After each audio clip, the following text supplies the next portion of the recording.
Hey yo, what's good, YouTube, my peoples, my folks? Ultrasound Entertainment here, and this is my review for Bad Boys for Life. Bang!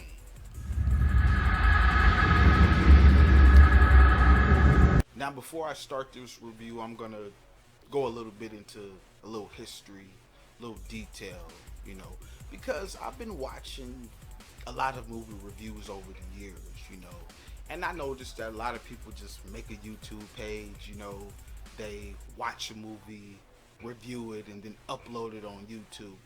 But with this one in particular, with Bad Boys for Life, I've noticed not a lot of these people have a connection or had a connection with the first two Bad Boys. You know, they probably only seen it once or twice or whatever. They thought it was garbage and it was trash or whatever. But they don't have a connection, you know, like us, like the people like me who came up watching The Fresh Prince of Bel Air, who came up watching Martin's show on Fox or whatever. So I understand that anybody can be a critic, anybody can make a YouTube page, and anybody could upload anything or whatever. But this one is a cult classic, just like along with the other first two. These are cult classics or whatever. So I want to break down a little bit, you know, of how this movie is great. It's great. And I say that because, you know, a lot of our black actors and musicians and politicians or directors, entrepreneurs, you know, they're just dropping like flies. You know, they're just gone too soon or whatever. So this was the right time for that movie, you know. And yeah, it took 17 years.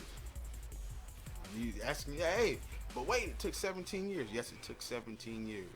And before, you know, the second one, and I forgot how long it took, but it took a long time to make the second one or whatever. But they got it done, you know.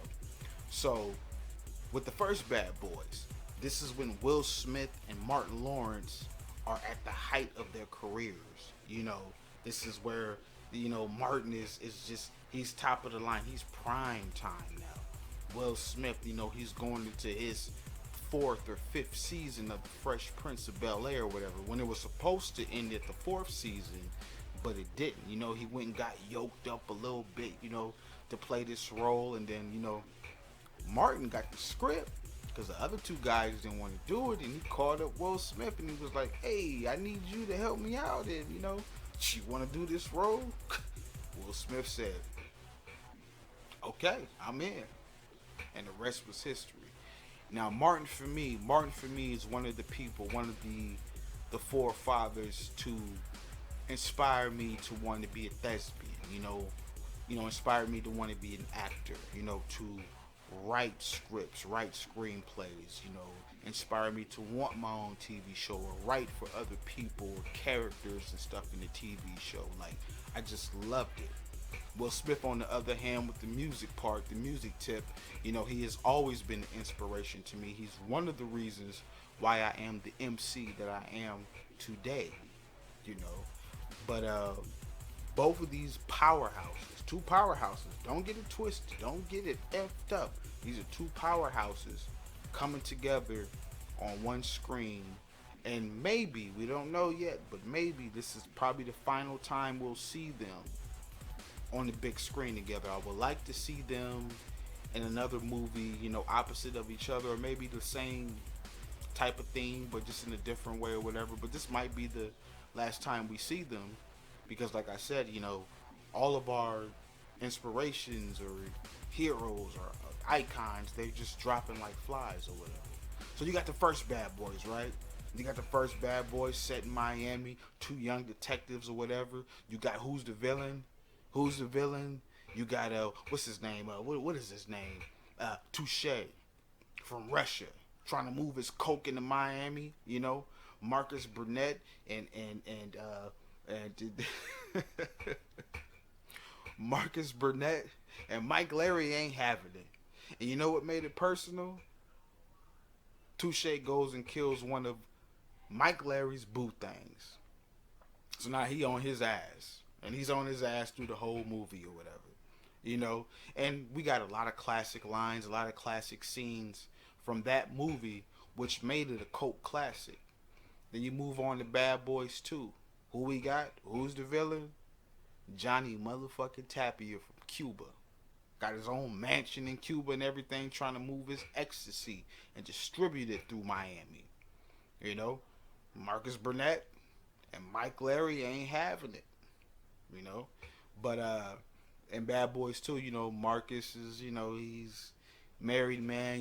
He's settling down. Wanted to focus more on his family and his personal life or whatever, and trigger happy Mike Larry, he's like, nah man, we need to do this, we need to stay down with the program, is you in or you out or whatever. And Marcus was thinking about staying or whatever until Mike lied about, dating his sister, and couldn't be a man about it. Say, yes, I used to date your sister and I love your sister, whatever. But eventually y'all know what happened or whatever. So the first two villains in the first two movies, that didn't quite come over to the third one, which is cool. That's fine or whatever, because there was a plot twist in the third one. Now, I'm not going to promise and say that I'm not going to give, spoilers or whatever, but hey, you're going to see the movie anyway. I wouldn't say you're not missing anything, but that's what people do nowadays when they review movies. Sometimes they give spoilers and sometimes they don't. For me, in order to review a movie, you're probably going to get a couple of spoilers or whatever. So the third one, I thought that the script writing was good because, I'm an aspiring screenplay writer. I have a lot of scripts, in my head and on hard drives and, USB drives that I, want to submit, but I don't want nobody stealing my shit, so I just don't put them out there like that. But, it was very well written. Of course, we have the action. Some people said, oh, the jokes are corny and this and that. This is Marcus and trigger happy Mike Larry. One thing I will spoil, though. One thing I will spoil that I was disappointed about was that they did not have John Sally in this film. They had him in the first two. You remember John Sally? Ex-NBA player, Hall of Fame. Fuck it, Hall of Flame. Oh, Hall of Fame. Legend, He wasn't in the third one, I thought there was a certain scene that I thought they could have used him in that scene.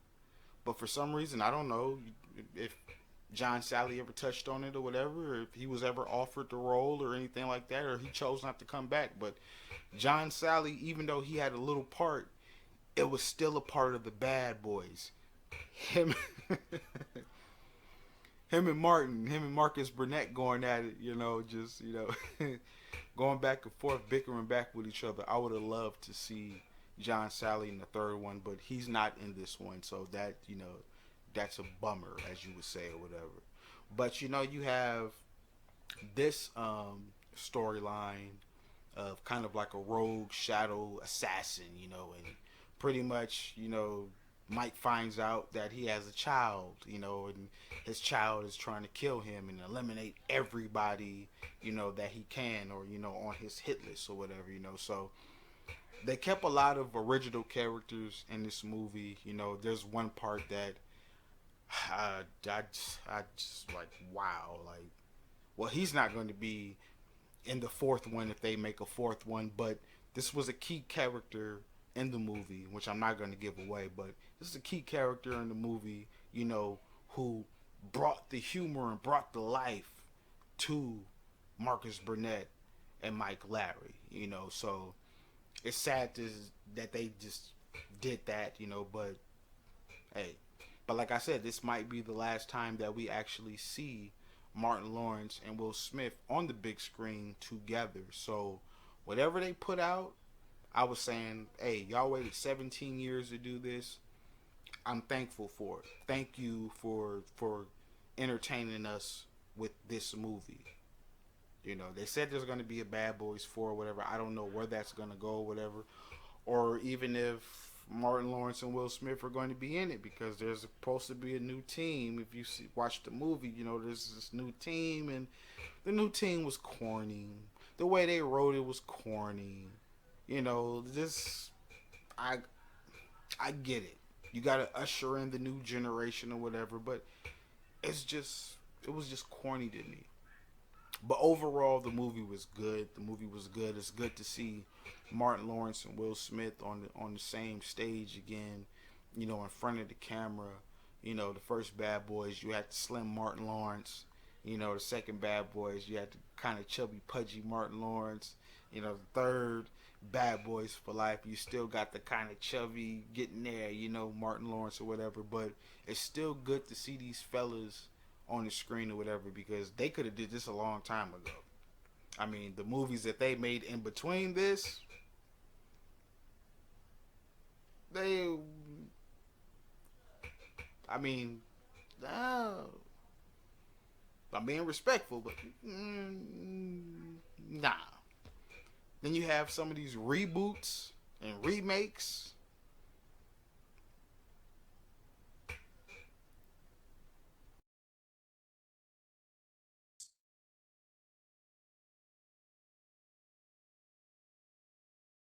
No, no.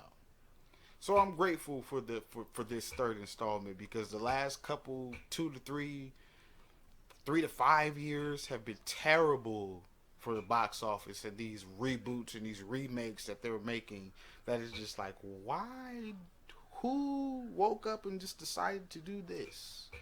Who wanted to do this? Like, who gave the authority to do this or whatever? So I was happy to see this or whatever, and I think that you should go see it. And if you don't like it, you're not gonna like it. If you've never been into Bad Boys, you're never going to like it or whatever. And like I said before at the beginning of this video, you know, a lot of us grew up off of the Fresh Prince of Bel Air and the Martin Show on Fox or whatever, and that was our pastime. That was our, we were eating dinner while watching it, the reruns and everything, and they're still going on today. Two powerhouses, So I encourage y'all to go out and have kind of a objective, perspective when it comes to the third installment of Bad Boys. They're getting older now, I'm pretty sure they're not writing the scripts or whatever, So it's a good movie overall. You should go see it, and hopefully, if they do make a Bad Boys 4, it does include Martin Lawrence and Will Smith. And the same thing again. Hopefully we can get them back. But like I said, I would like to see them do something else. In another movie together, because this is the only time that we got to see two powerhouses like that in that day and time in the mid '90s come together and make this blockbuster. It was a blockbuster, and everybody and anybody can see that there was a future in that front, So, what do I give it? Out of 5 stars, give it a 4. Respect my gangster. 4 out of 5, you damn right. Because you know why? We got Bad Boys 1, we got Bad Boys 2, and we got Bad Boys for Life. And we got classic scenes in all three of them. And sooner or later, we going to get the bundle. We going to get the bundle of Bad Boys 1, Bad Boys 2, and Bad Boys for Life. And it's going to sit there in your collection. And you're going to watch all three of them back to back. Binge watching them or whatever. But I encourage y'all to go see it. Let me know what y'all think. Don't forget to like and subscribe if you want to. I know I'm not everybody's cup of tea or whatever, but I'm just too real. I'm raw. That's the way I am. I can't do it any other way else, But Bad Boys for Life, give it a 4 out of 5. A lot of things could have been different, They could have went a different direction, but they didn't. Will Smith wanted it to be perfect. Martin said, "Hey, it was Will that was holding it up or whatever." But things could have been different, or somebody could have passed away, and we would have never got a Bad Boys for Life. So I think that people should appreciate, this film, especially the cult classics that they brought us, and giving us, a nostalgia of our childhood. So that's all I'm gonna say. Y'all take care and go watch Bad Boys for Life.